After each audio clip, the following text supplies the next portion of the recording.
Hello, welcome to Bury St Edmunds Library Story Time. It's lovely to see you all. Come sit down, come and join us.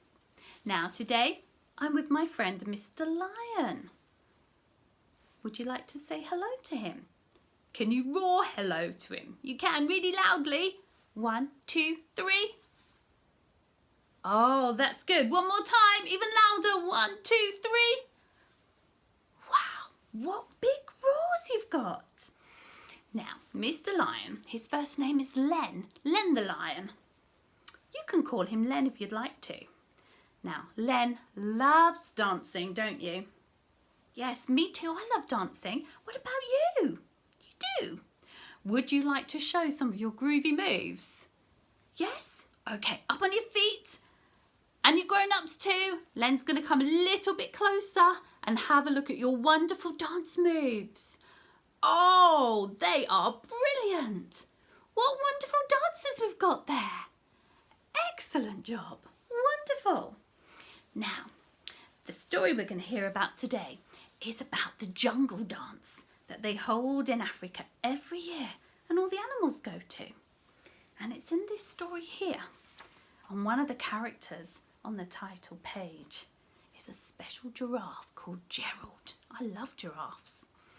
So this wonderful storybook is called Giraffes Can't Dance, and it's written by Giles Andreae and illustrated by Guy Parker-Rees.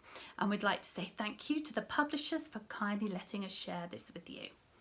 Shall we have a look inside? Are you ready? So here we are. We've got the wonderful tall giraffe there, having a munch on some leaves.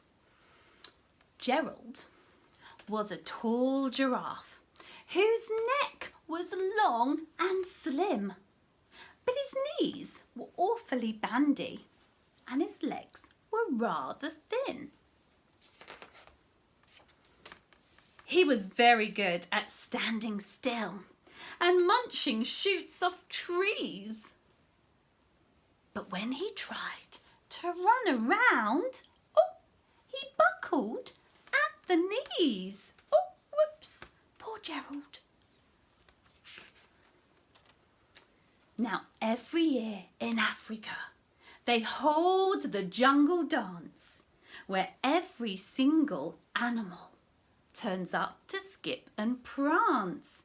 Yes, yes, Mr Lion, I can see that's you there.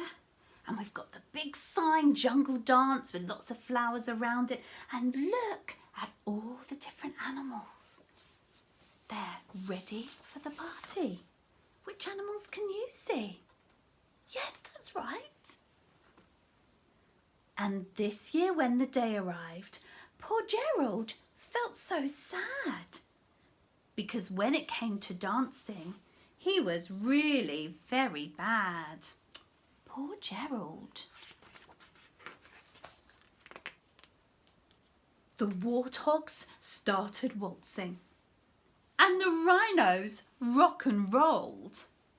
The lions danced a tango, which was elegant and bold. Very nice moves. What's that? You can have your flower in to show us a little brief tango? Oh, good. Yes, I can see you like dancing. Let's have a look. Who's next?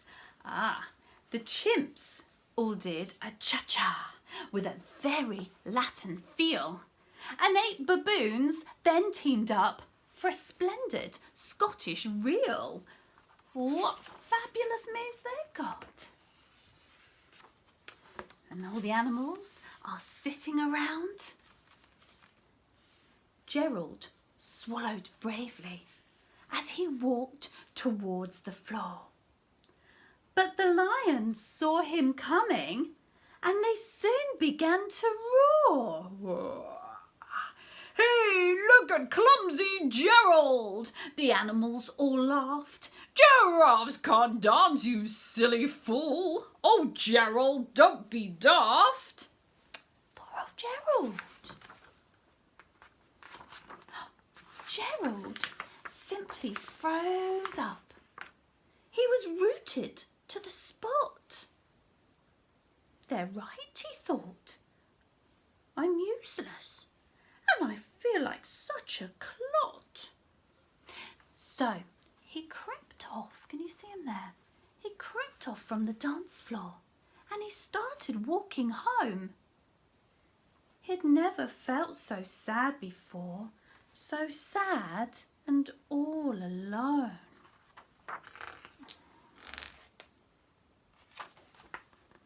Here he is on his way home. Then he found a little clearing and he looked up at the sky. Ah, the moon can be so beautiful, he whispered with a sigh. Excuse me, coughed a cricket, who'd seen Gerald earlier on. But sometimes when you're different, you just need a different song.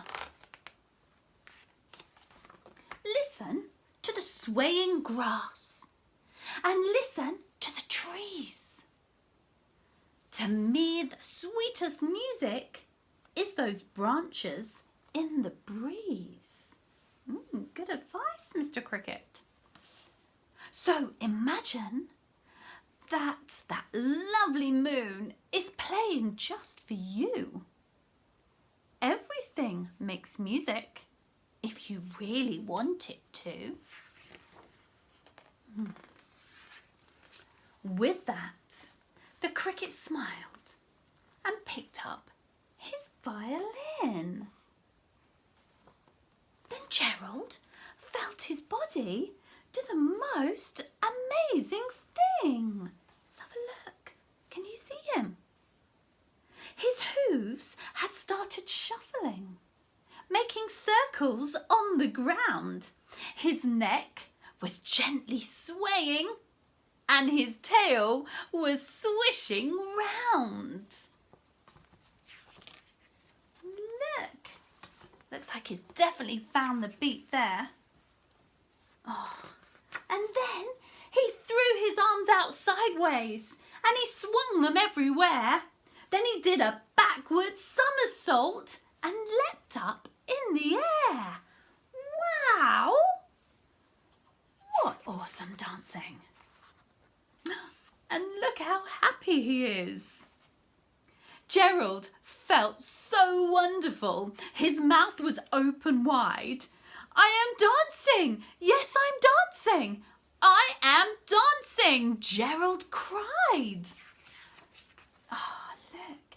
Can you see down below? You can see some of the animals heading his way. And there's the cricket still playing the violin. Then one by one, each animal who'd been there at the dance arrived while Gerald boogied on and watched him quite entranced. You liked watching him, did you? Good. They shouted, "It's a miracle! We must be in a dream. Gerald's the best dancer that we've ever seen." Look at him there. And what do you say, Len? What's that? Ah, apparently it's a 10 from Len. Good job.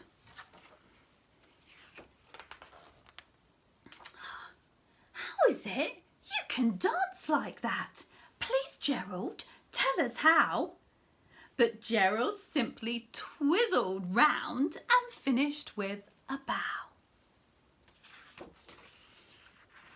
Oh, look, they're all cheering for him. Isn't that wonderful? Then he raised his head and looked up at the moon and stars above.